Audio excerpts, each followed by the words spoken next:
Assalomu alaykum Zomin tumani fuqarolari. Tuman favqulodda vaziyatlar bo'limi siz aziz fuqarolardan isitish mavsumini betalofat o'tkazib olishingizni, ayniqsa is gazidan, gaz havo aralashmasini chaqnashidan va yong'inlardan, baxtsiz hodisalardan o'zingizni muhofaza qilishingizni so'rab qoladi. Bunda esa albatta yong'in texnika xavfsizligi qoidalariga rioya etishingiz muhim ahamiyat kasb etadi. Shu o'rinda is gazi va undan zaharlanishni oldini olish choralari to'g'risida qisqacha to'xtalib olsak. Is gazi rangsiz, hidsiz, yoqilg'i, ko'mir, o'tin cho'g'lari to'liq yonmasligi, chala yonishi oqibatida vujudga keladi.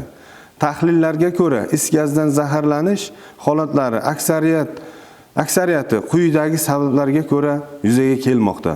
Fuqarolar tomonidan gaz va muqobil yoqilg'i, ko'mir, o'tin va boshqa turlardan foydalanishda xavfsizlik choralariga rioya etmasligi, nostandart, qo'lbola yasalgan yoki sertifikatga ega bo'lmagan isitish pechlari va anjomlardan foydalanishi, isitish pechlarini, dudburunlarini noto'g'ri o'rnatishi, gaz yoki boshqa muqobil yoqilg'iga moslashtirilmagan isitish pechlari, anjomlarini dam olish, uxlash xonalariga olib kirish, havo almashmaydigan xonalarni isitishda ochiq olov, ko'mir va o'tin cho'g'laridan foydalanmaslik, havoni almashtiruvchi shamollatish shaxtalari yoki tuynuklarini berkitib to'sib qo'yish shular jumlasidan. Bundan tashqari, mavsumda yana bir yuzaga kelishi mumkin bo'lgan ko'ngilsiz holatlardan biri bu gaz havo aralashmasini chaqnashi, portlashi hamda yong'inlarning sodir bo'lishidir.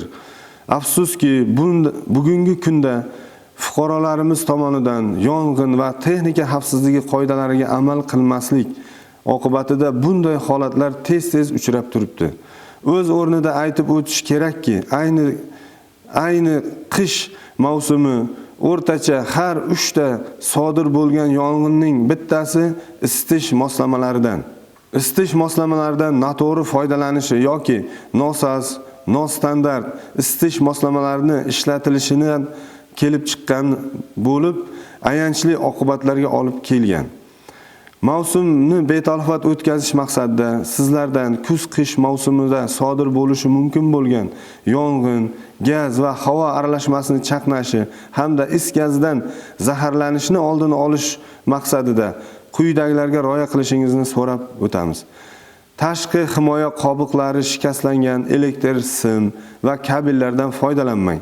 Elektr xo'jaligida ortiqcha yuklanish va elektr simlarini qisqa tutashuvi sodir bo'lishi mumkin bo'lgan yong'inlarni oldini olish lozim sababli sifat sertifikatiga ega bo'lmagan himoya saqlagichlari avtomatlardan foydalanmang. Isitish pechlaridan haddan ziyod qizdirib yubormang. Gaz va elektr isitish moslamalarini nazorat qilishni yosh bolalarga topshirmang. Gaz ta'minoti idoralari mutaxassislarini jalb etgan holda gaz jihozlarini taftishdan o'tkazib, ularni texnik xizmat ko'rsatilishini tashkil eting. Gaz uskunalarini ulash bo'yicha tartib qoidalariga rioya qiling. Yonuvchi materiallarni gaz plitalarini ustida quritmang. Gaz isitish moslamalaridan xavfsizlik avtomatikalarini, gazning o'chib qayta kelishini nazorat qiluvchi moslama orqali foydalaning. Eslatib o'tamiz, agar xonadonda gaz hidini sezsangiz, chiroq va uchqun chiqaruvchi moslamalardan foydalanmang. Darhol xonadonni shamollatish chorasini ko'ring. Bu haqida qisqacha 104 raqami orqali gaz xizmatiga, yong'in sodir bo'lgan taqdirda yong'in qutqaruv xizmatiga 101 1050 yoki 112 qisqa raqamlariga xabar bering.